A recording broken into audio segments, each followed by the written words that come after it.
So finally, the NBA Cup is done. No more 2-game teams. We back to real life as regularly scheduled programs proceed. In this episode, we're going to run through the top waiver wire targets you need to focus on for week 9 of the NBA fantasy season.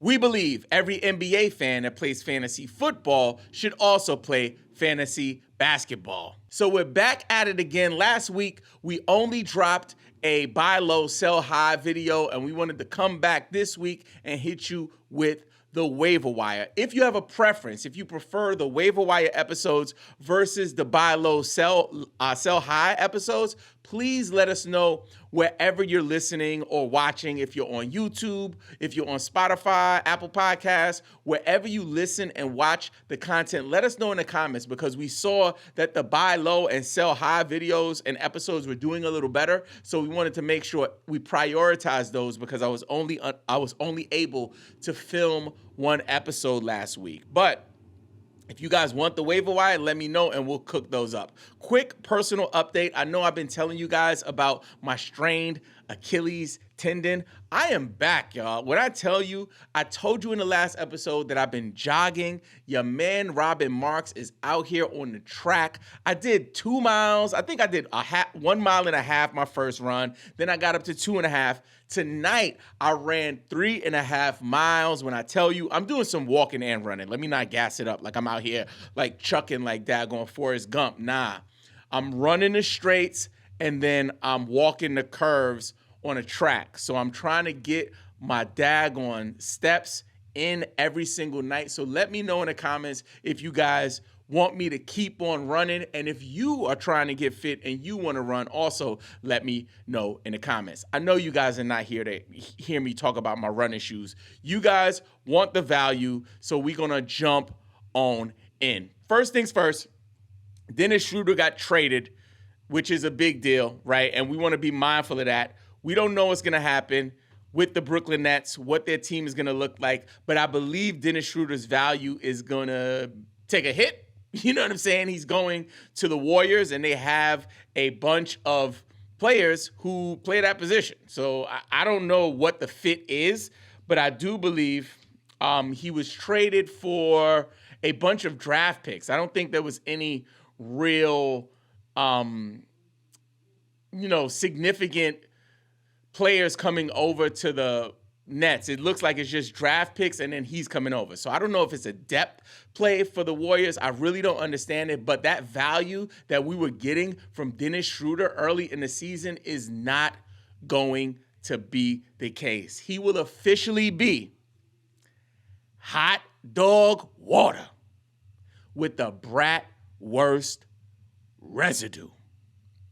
Dumpster Juiceville is going to be a bad look for him, in my opinion. Now, for the Brooklyn Nets, I don't want to make any hasty decisions or give any hasty recommendations, because I need to see what they're going to do with that lineup. But I do believe there's going to be an opportunity for some of those players. I just want to take some time to see what happens in the first few games before I make any calls on that.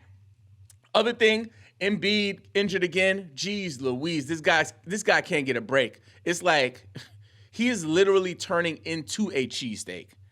I'm just saying. It's a bad look. It's a bad look. But let's go ahead and jump into the first waiver wire target that we want to take a look at for week 9 of the NBA fantasy season. This young man has been cooking with hot bacon grease. When I tell you, he's taking advantage of the opportunities that are given to him this season, and we're seeing a whole nother version of this player from the Toronto Raptors, Grady Dick. First off, Grady Dick is going hard in the paint. I'm sorry. He's going hard in the paint, my guy. Like, consistently driving to the basket, backing down the opposition, and penetrating and getting to the hole. With that being said, Grady Dick is only rostered in 35.6% of ESPN leagues. Over the last 7 days, he's averaging 31 minutes per game, 14.5 points per game, 5 rebounds per game, 1 assist, no notable defensive stats. With Scotty Barnes expected to miss some time, right? He's banged up with an ankle injury. Look for Dick to take advantage. In his most recent game, he sported 29.2% usage, had 22 points, 4 rebounds, and 2 assists. What you want to do is grab Dick if he's available. You want to hold Dick and then pay attention to what's happening with the Toronto Raptors injuries. For value this week, grab yourself some Grady Dick. BetOnline continues to be the world's most trusted betting platform and your number one source for online betting. From the earliest odds to in-game live betting, BetOnline provides you with all the action and the ability to watch the games as soon as they happen. With the largest selection of odds on everything from football, the NBA, and college basketball, NHL to UFC, head to BetOnline today. And don't forget to use the promo code BELIEVE for your welcome bonus on your first deposit. BetOnline, the game starts here. The next player we want to talk about makes me want to pop bottles. I'm talking about, old school Cristal. You know what I'm saying? Like on the daggone yacht with Dame Dash. Like, boom, boom, boom, boom. I'm sorry, I cannot sing Jay-Z songs right now. We want to be mindful of that. Slow it down, slow it down. I just missed you. With that being said, this young man is popping bottles all over the Washington streets from the Wizards. I'm talking about your man's in them, Justin Champagnie. Oh, baby. When I tell you, top is off, boobies is out, hair blowing in the frickin' wind. Your man got it. Come on, man. Over the last 7 days, check this out. 36, like the 36 chambers, 36.3 minutes per game. And that's not a stretch, because on a season, he's averaging 25.7, which would still be valuable. But over the last 7 days, they are running this man to the ground like James Harden out here. In the same 7 days, he's averaging 14.3 points per game. Yes, 10 rebounds per game. Come on, that's a double-double. 1.3 assists. Shake it, baby. But check this out. This is where it gets really good. You know we love defensive stats here at Believe in Fantasy. Ooh, you won't believe this. Over the last 7 days, this young man is averaging 3 steals per game. I don't give a shit, Sue Puppy. If he's available on your waiver wire, grab him and just see what happens, because he's widely available. One could argue that he's the most slept on waiver wire target right now. He might actually get the cover of this episode. I don't know. I might put him and Grady Dick. This is wild, y'all. He is only rostered in 9.2% of ESPN leagues. In his last game, check this out. 13 points, yes. 14 rebounds, yes. 3 assists, maybe. 3 steals per game. My apologies. 3 steals in that game.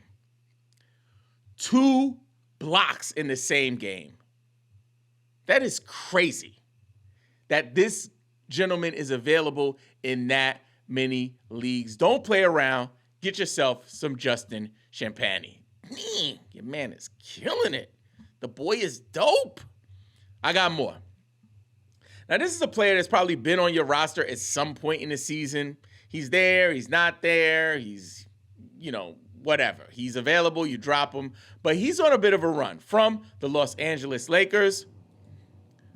Rui Hachimura. Only rostered in 34.2% of ESPN leagues over the last 7 days, averaging 29 minutes per game, 11 points per game, 4 rebounds per game, 1.7 assists, and check this out, 2 steals per game. Now, at the time of recording this, he's kind of having a slow start in the game against Memphis. I don't know how he'll finish, but he had some really good games this week. On the 8th versus Portland, he played 39 minutes, 23 points, 5 rebounds, 2 assists, 4 steals. Where you getting 4 steals from? Well, where they do that at? Like, come on, man. He out here looking like Gary Payton.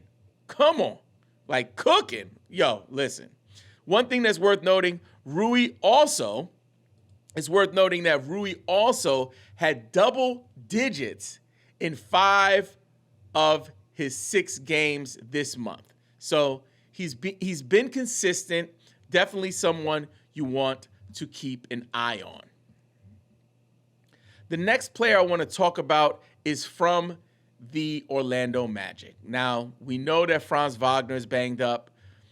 Banchero has been banged up. He'll be back soon. But this gentleman is just making a name for himself this season. And it's actually been quite rewarding to observe. Me, here at the Marks household, we have, the NBA League Pass, so we get to see all the games. With the exception of Atlanta market games, which is crazy to me because we live in Atlanta, and I'm like, that's crazy. They want me to buy Bally Sports to see Atlanta games. I won't do that. Let's stay on track. In terms of the Magic, the gentleman we're talking about is Goga Bitadze. Oh, baby. Over the last 7 days, Goga is averaging a whopping 31.3 minutes per game, 13.7 points per game. Yes. And check this out. 13.7 rebounds per game. That is not a typo. I said 13.7 points per game. Yes. And 13.7 rebounds per game. Yes. That equals a frickin' double-double. Huh? It's like a McDouble out here. Your man is just grabbing rebounds, putting up buckets, and I am not done. He's also sprinkling in 3 assists per game, adding in about 0.7 steals per game, but also chipping in 1.3 blocks per game. On the season, he's averaging 1.6 blocks a game. So that is something that I believe will remain steadfast. Goga is that dude. I'm just saying, I think this is something that will stay consistent even when the big dogs come back. So when Banchero comes back and Wagner comes back, I think it makes sense for him to still be valuable. Now, will he average 13 and 13 when they come back? I don't think so, but I think it's reasonable to consider him as a potential double-double threat if this tenure of having this amount of playing time will indicate what's to come. I think it's worth considering that he could be like a 9-9, maybe a 10-10 player. Because on a season, he's averaging 8.9 points per game and 7.7 rebounds. Listen, in this run, it's showing that he can do it. Let's just hope that he gets the minutes. Let's just hope that he gets the minutes. If you love this community and want to invest in what we are building, please consider becoming a paid subscriber. Think of it like treating me to a coffee and bagel once a month. Becoming a paid subscriber will grant you access to our MVP Discord channel, priority DM and email replies, and priority Rate My Team videos on TikTok. And most importantly, your support will help us to keep creating content. You are not obligated or expected to pay anything to be a part of this community. But there are expenses associated with running this operation, and your support will help us keep this thing going for years to come. To get started, visit BelieveInFantasy.com, enter your email, and select the level of support that works best for you. The next player we want to talk about is from the Atlanta Hawks. I had the opportunity to watch him in that knockout game. Your man, listen, I know Atlanta lost to the Bucks, but your man was really looking like he was hungry. And I wanted to highlight him in this episode. I'm talking about your man's in him, DeAndre Hunter. DeAndre Hunter is only rostered in 28.2% of ESPN leagues over the last 7 days. He is averaging 27.7 minutes per game. Yes, 19.7 points per game. Yo, that's crazy. But on a season, he's averaging 19.3 points per game. So this is totally believable. This is not a fluke, y'all. 3.7 rebounds, 1.3 assists, no notable defensive stats. But the scoring for a points league, you know, here at Believe in Fantasy Basketball, we are about that points league life. Look at the name of the freaking podcast, yo. We added that, NBA points leagues, at the end because that's the vibration we with over here. But I think, especially if you're trying to gain some ground in the points category for category leagues, this is a great stream. Yo, DeAndre Hunter is widely available. So for me, I'm checking for him where it makes sense, and I would recommend that you do the same. The next player we want to talk about, oh my goodness, when I decided that I was going to include this gentleman in our show, just like there was a spark in my heart, man. Like, I love this guy.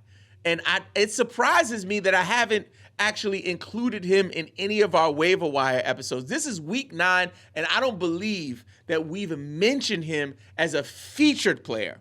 Maybe as one of our rapid fire waiver wire guys, and we're going to get to that in a minute, so stick around. We always share a bunch of waiver wire targets at the end in our rapid fire waiver wire segment.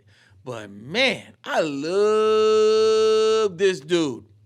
The glaze is otherworldly. I mean, like, I can't get enough of this dude. I'm sorry. I had to just make sure I tee it up from the Indiana Pacers. And I am not talking about Obi Toppin. TJ McConnell. I love TJ McConnell. This dude, man, oh man, what he can do in 20 minutes, some can't do in 35. Let's just keep it a stack million. I'm just saying. First of all, TJ is only rostered in 16.2% of ESPN leagues over the last 7 days. He's averaging 21.3 minutes per game, about a minute higher than his season average. 15.7 points per game. Yes. 2 rebounds per game. Okay. 6 assists. Come on. 1 steal. And there's more. 1 block per game. Yo, you got, listen, if you speak in my language, you speak in fantasy language, you got to love that.